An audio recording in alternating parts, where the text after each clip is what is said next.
Meron tayong maliliit na isda, kamatis, kalabasa, onion, garlic. At itong ating ma-i-exing sitaw. So yan ang ating ulam for today. Napaka-easy recipe lang ito.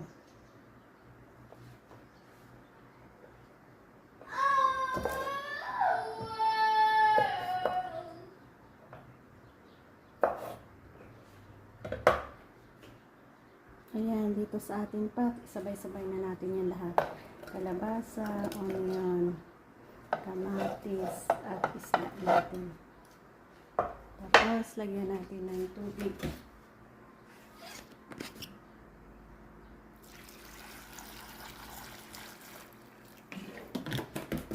Timplahan natin ng konting magic sarap at asin.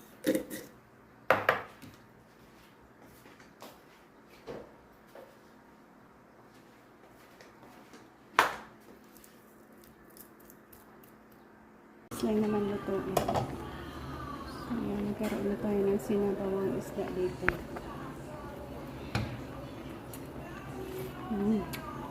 Manip lang. Tanggalin natin ang mga isda para isin natin makain ang gulay niya. So, isahin natin tanggalin niya.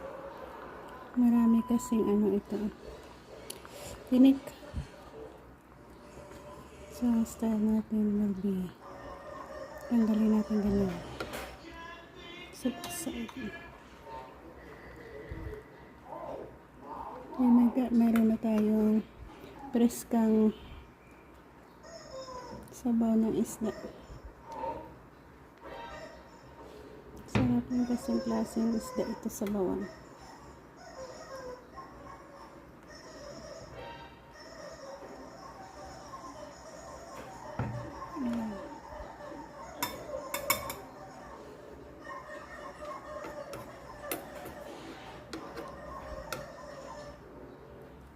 Wala ka nang takot na humigop na sabaw dahil wala na itong mga tinik.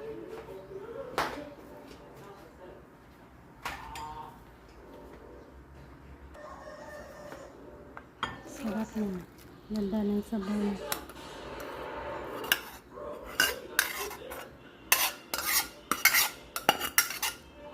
Simpleng sinabawang isda, guys. So, ito ang kanyang isda na ating tinanggal.